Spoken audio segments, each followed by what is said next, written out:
Every society, every nation, every community, it starts, and the foundation of that is the family unit. And it doesn't matter where you are, doesn't matter where you live, doesn't matter where you go. The foundation of every nation, every society, every culture, everywhere, anywhere is the family unit. So let me tell you this right here. If the family unit is dysfunctional, if it started out in dysfunction because we're not doing these things that I'm talking about as far as like what you need to do before you start dating. Welcome back, everybody, to the FCS Prep Podcast. We are experiencing real change right now. I'm your host, Dr. Keith Fairclough, and we are continuing on our relationship series. Guys, if you haven't seen the other videos already that talked about unconditional love operating in relationships, I strongly recommend you go back and watch those. They're a huge help, a lot of great information in there. It's good for those who are in a relationship, are thinking about getting in a relationship, or have been in a relationship for an extended period of time. There's a lot of good information, a lot of things you could take from that where you can start improving your relationship immediately. You know, I think I said at the end of every one of those tips and strategies, concepts that we discussed, it's like, oh, this is probably the most important thing, or this one's super important, this one's super critical. And it's like, well, dang, if they're all super critical, they're all really critical. Yes, yes, they are. They're actually foundational to building the relationship of your dreams and that you always wanted, right? Before we get into this topic today, which is going to be the do's and don'ts of dating, specifically before you even start dating, I want you to like, comment, subscribe, and share this video. Share this content. Get it out there so people can get the help that they're looking for. They can experience real change right now. I'm just going to jump right into it. What do we do before we start dating? I don't know if this is a conversation or a topic that really comes up often, right? We talk about what to do while you are dating. We talk about what to look for and things like that. But how do we prepare ourselves for the dating game? How do we prepare ourselves for the dating world? Like, what are some things that we can do to make sure we're not only in the best possible position to secure a significant other, but we're also in the best possible position to get the significant other that we desire, that meets our criteria and standards and things of that nature, right? And so a lot of it has to do with not with the other person. It actually has to do a lot with us. It has a lot to do with us. And so I'm going to start out, and I'm not going to go too deep into this one because I have a whole video about it. But the first thing you have to do before you start dating is you got to work on self-love. You got to make sure you love yourself before you go out there in the world, right? It's so important. For one, you can't give what you don't have. If you don't love yourself, then how can you give love to somebody else? And you may think, oh, I can certainly do that because I just give everything, and I self-sacrifice and put myself on the back burner and become a martyr. That's not self-love. That's kindness, but a fear of rejection. That's giving and giving and giving in hopes that you'll finally be accepted. That is what we call conditional love. You're trying to earn that love. If it's not you're trying to earn the love, you're trying to stop, the rejection that could possibly come if maybe you don't measure up. That's not self-love. That's not what we should be bringing into relationships. That's dysfunctional. That's not good. I know it sounds like it. It's not good. Learn to love yourself, exactly who you are as you are. And of course, if there's things that need to change, that can change, like increase, maybe, work on your body, losing weight, getting in shape or whatever, being healthy, maybe, work your education, whatever the case may be. If there's things you can improve that are kind of outside of who you really are, then work on them and improve them. But instinctively, who you are, that is what you need to love, right? Because that's what you're bringing to the table with somebody else. And again, ultimately, you cannot love somebody else if you don't first love yourself. So very important, first thing, self-love.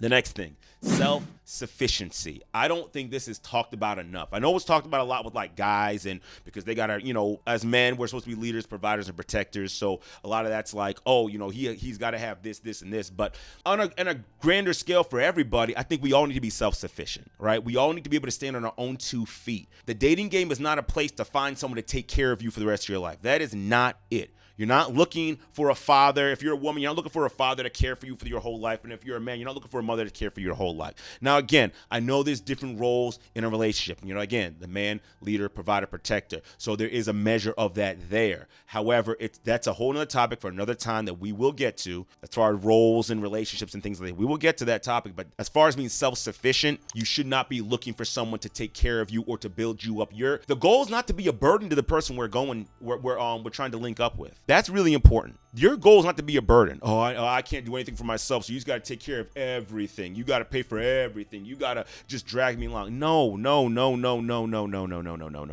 And that's what I'm talking about. You got to be ready. You got to be ready before you start dating. Especially, again, I'll say this as a man, if you can't take care of yourself and one of your biggest roles in your life is to be a provider, and of course, not just financially, but like a provider, and you can't even take care of yourself, then why in the world are you trying to bring a woman on and you can't take care of yourself? And part of your role is going to be trying to take care of her. Like, it's not going to work. You got to make sure you're self-sufficient. And when I say self-sufficient, right, I'm not talking about the point where, well, I guess I kind of am talking about the point like, well, I don't need anybody else to take care of me for me to still make it a move. And what that does is when you guys do get together, when you do find someone, for one, it's a genuine relationship that you're building. Like, I'm not with you because I'm trying to get something. I'm with you because I'm trying to build something together. I'm with you so that we can build a relationship. We can build a family. We can build a life. We can build a legacy. We can build an empire.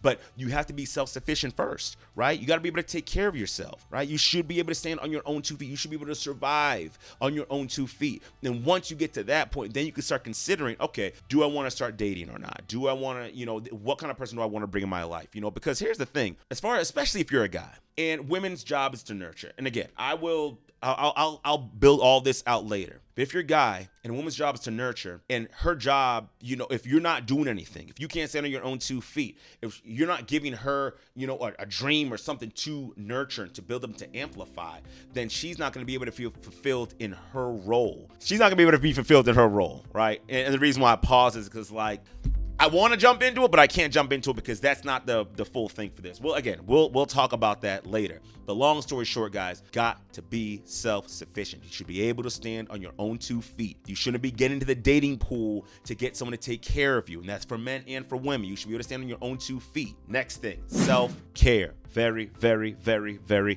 important, right? You've got to take care of yourself spiritually, physically, mentally, emotionally, financially. You got to set up a system of self-care. I have a whole video about what you need to do to pregame for your day, and it's all that stuff. It has to do with self-care. Very, very important. You got to listen.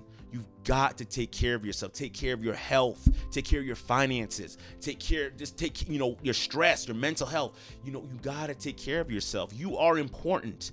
Again, similar to self-sufficiency, you should not look for someone to take care of you like that. That's not what you're looking for. You got to take care of yourself in that way, right? It puts you in a better position to engage in a relationship in the right way, to engage in the dating process the right way, right? Setting these things up. And let me also say this, doing these things beforehand increases your chances and your opportunities at securing a lifelong mate. It's securing marriage. A good marriage, not a bad, a good marriage.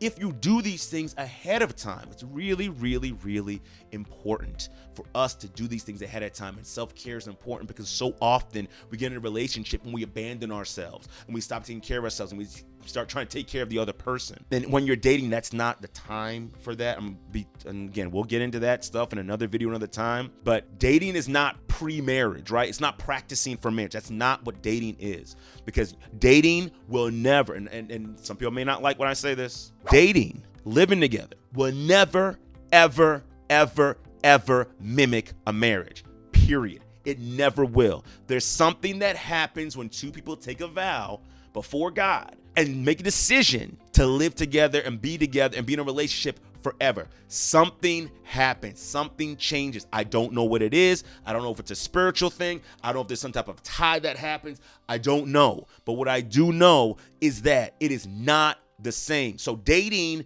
is not pre-marriage. It's not practicing for marriage. Living together is not practicing for marriage. It's not, because it's a completely different beast altogether. Altogether, it's a completely different beast. Completely different. So just want to put that out there. But long story short, like I said, you're not looking for someone to take care of you like that when it comes to these things, when it comes to self-care. You got to be doing that already. And if you're doing that, it's going to put you in a better position to secure the mate that you're looking for. Next thing, self-improvement. We should be working to improve ourselves mentally, physically, emotionally, financially, spiritually. We should be looking and working diligently. And you can tie this into self-care, but you should be always trying to improve yourself, improve your position, get better, get more education, get more money, increase your stocks, get better health, increase your knowledge, whatever the case may be, increase your communication, whatever it is, you should be working actively to get better every single day. Because guess what? When you get married, it doesn't stop. You need to continue, because especially when you take on those roles as the husband and the wife, you can't stop. You got to continue to grow and get better. You can't just stay the same.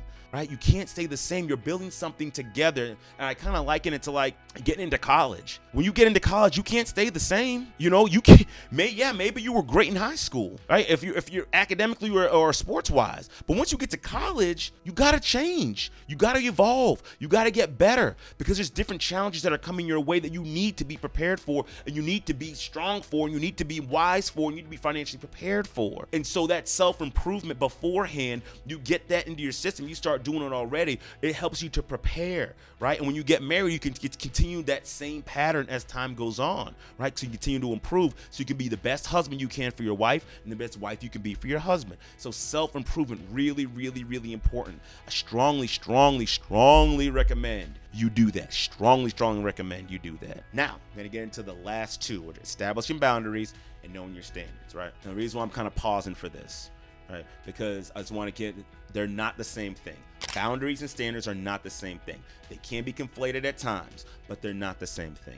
Boundaries, at least the way I'm discussing them right now, is teaching people how to treat you, teaching people how to be around you. Where standards are more so, this is what my beliefs are about myself, the world, others. This is what I'm looking for. These are the boxes that people need to check. But so let me go into boundaries first, right? You need to be able to know and establish and uphold your boundaries before you start dating. Let me say this one more time. You need to know, establish, and uphold your boundaries before you start dating. Because if you start dating and you have no boundaries, or you have weak boundaries, or you don't uphold your boundaries, it's not going to go well. It's not going to go well, because what's going to end up happening is you're going to trample all over your boundaries. And maybe if you like them, you're going to say, oh, it's okay, I'm going to let it slide. Well, he didn't mean it. Well, she's just having a bad day, blah, blah, blah, blah, blah, or whatever. And then eventually what's happening is bitterness and resentment are building up in you as a result. You can only give someone a pass so long for calling you outside your name. You can only give someone a pass so long for putting their hands on you. You can only give someone a pass for so long for cheating on you. You can only give people a pass for so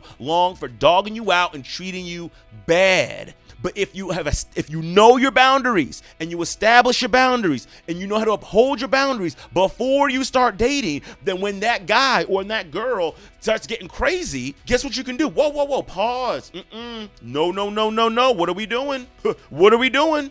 Not today, not over here. No, I don't accept that. You can't treat me that way. You can't talk to me that way. No, that's not how this goes. You need to talk to me this way with a nice tone, calm tone. You're not gonna be calling me out my name. You're not gonna be doing that. You gotta be able to know, establish, and uphold your boundaries. And this is what's gonna happen, right? Because I've talked about this before, but people will filter themselves out of your life that way. And I know ultimately, I've said like the ultimate thing is kick them out, right? If they're not gonna abide by your boundaries that you're trying to teach them, kick them out. There's some grace for it, right? There's room for grace. There's a little gray area where it's like, okay, I can teach you. I'm gonna teach you how I want to be treated. Let me teach you how I want to be loved. Let me teach you how I want to be talked to. Let me do that. We can do that, but if the person is continuously crossing those boundaries, if they're not changing their behaviors, then guess what? They can exit stage left. They can go. It's okay. It's okay. This isn't what it is. This isn't the type of relationship we're looking for. And that's okay. But if you don't know your boundaries, if you don't establish it, and if you don't uphold them, it's going to be disastrous for you. You're going to end up hurt. You're going to end up severely hurt. And unfortunately, the two things, hurt people. And some of the times the people that they hurt are themselves. You got to be able to establish strong boundaries in the beginning and be willing to teach people what those boundaries are before you start dating. Very, very, very important. Moving on to standards. The standards that we have to know what our standards are. You have to know what your standards are, what you will accept, what you like, what you don't like. Let me give you an example of some standards as well. Let me say this. All right. For one, standards are usually tied to our beliefs. They're usually tied. They're like rules we have for ourselves, others, in the world, right? And it can be conflated a little bit with boundaries, but generally speaking, it has more to do with what we're looking for, what kind of gels with how we believe and how we operate. So let me give you a perfect example. Let's say someone wants to start dating, right? And let's say they're a believer in Jesus Christ. He's big in their life, right?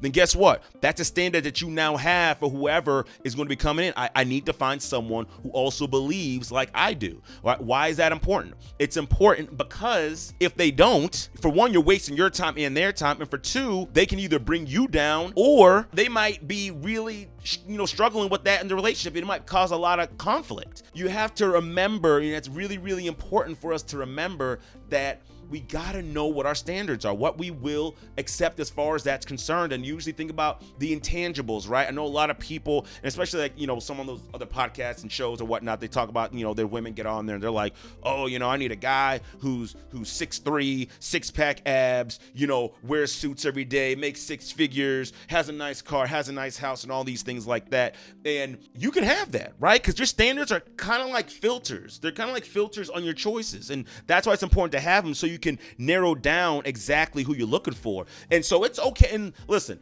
some people might say, oh, that's so shallow and that's so this and that's so that. Listen, you can have whatever standards you want when it comes to dating, right? There are no wrong standards. And for anyone like dogging women out for having those standards, regardless of how they look, what their station in life is, they can have that. That's what they want.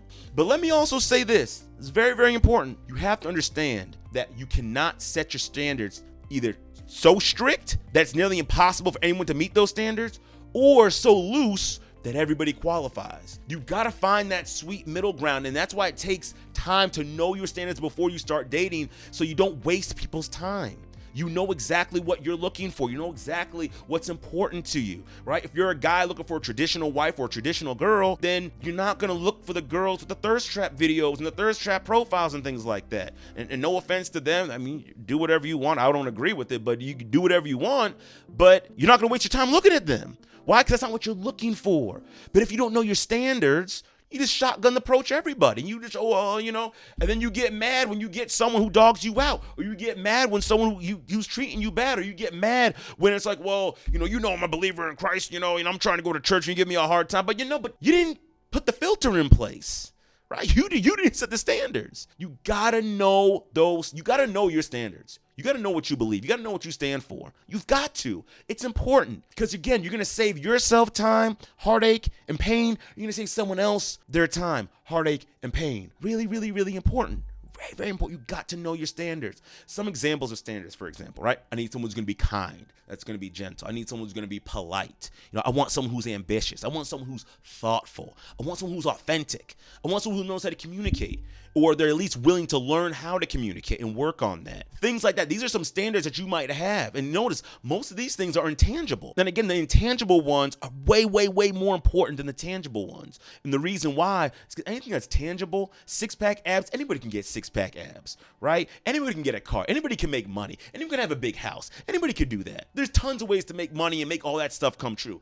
Anybody could do that. And then you could also say, well, can anybody do these intangibles? Yes. Anybody can do and should be doing a lot of these intangibles, but some of the intangibles that they may be doing maybe not be on your list. They may not be important. For instance, a guy may say, hey, I want a traditional wife. I don't want her to work. I want her to stay at home, take care of the kids and things like that. That's one of my standards. That's one of the things I'm looking for, right? I want her to be wholesome. I want her to be whatever, right? Another guy might say, no, I don't want a wife to stay at home. I don't want a girl to stay at home. I want a girl that's going to be ambitious, gonna push me, and I can push her, and we're going to build the empire together, whatever. Neither one is wrong. You have to know your standards, because if you don't know your standards, if it's in your mind just haphazardly and you don't know your standards and you get the traditional wife and you resent her because she's not ambitious, is that really her fault because you didn't know your standards and you didn't make it known and clear in the very beginning?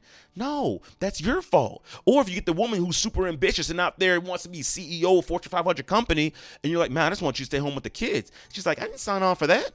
I was up front from the beginning. Well, that's what I want. No, you got to know your standards. You got to know. And for anyone who say, well, things change over time, things do change over time. And that's why it's important to know how to communicate. Because if things are changing over time, then maybe you need to find a way to compromise when it comes to things like that. But ultimately, in the beginning, before you start dating, you should already have a lot of these things in your mind. You should already be thinking about it, right? What exactly do I want? Create those filters so that you could easily find the person you're looking for and save people a lot of time and heartache and pain, right? Because why go through a whole bunch of women and a whole bunch of men when you can just go, I need a specific type of man and a specific type of woman, you know? And does that narrow the pool? It does narrow the pool, but if you're looking at intangibles, a lot more people can fit that role with the intangibles than those that are tangible. This is what you need to do before you start dating. Very, very, very, very important. And for anybody who might ask the question, well, why is this important? Why do I need to do this? Why can't,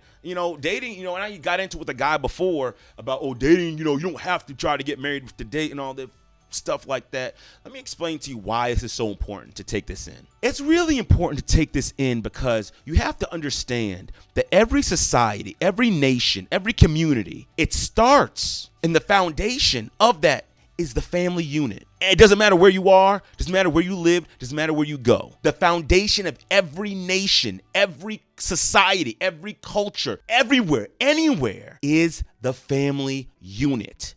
So let me tell you this right here. If the family unit is dysfunctional, if it started out in dysfunction because we're not doing these things that I'm talking about as far as like what you need to do before you start dating, what needs to be in your relationship, unconditional love operating in your relationship. If those things aren't present and you have a dysfunctional family, then guess what you have? Then you'll start making dysfunctional kids. Then guess what else you have? That dysfunction spreads out. It's not dysfunctional people are not spreading that stuff, right? And of course, social media. But that dysfunction spreads all through the community and it goes all the way up to the highest level of government. So now we have dysfunction all the way from the bottom to the top. And when we have that dysfunction in the government, then that dysfunction spreads even more. And then we start having people justifying dysfunction. There's people out there that say it's okay to have affairs and cheat. I swear, guys, I promise you right now, I'm trying my absolute best to hold it together. Because the concept of this, when I think about it, right, and you guys, you've heard me say FCS, the whole, my business, right, my brand is improving the world by improving you. This is what I'm talking about. Because if we can get right in the family unit and on the individual level, we can get right, then guess what? We start cutting out the dysfunction. When men can start treating their wives with love and admiration, and women can start respecting their husbands and nurturing them, and we start doing that with our children, then guess what? We start having healthy families. And then so we have healthy families, we have healthy communities. And we have healthy communities, we have healthy nations. And a nation that's healthy is one that's helping its populace. It's not selfish. And no matter where you are in the world, I know you can resonate because corruption is in all of our governments. It's in all the high places. But didn't start in the high places. It started in the home. It started with the dysfunction in the home. So these steps that I'm talking about, these things that I'm teaching, all the videos, everything that I'm doing is to fix that issue. It's to improve you, because again, if we can improve you, then we can improve the world. I know it sounds far-fetched, but I promise you it's not. If you look at the fall of any nation, the fall of any family, I'm telling you, it's going to start at the family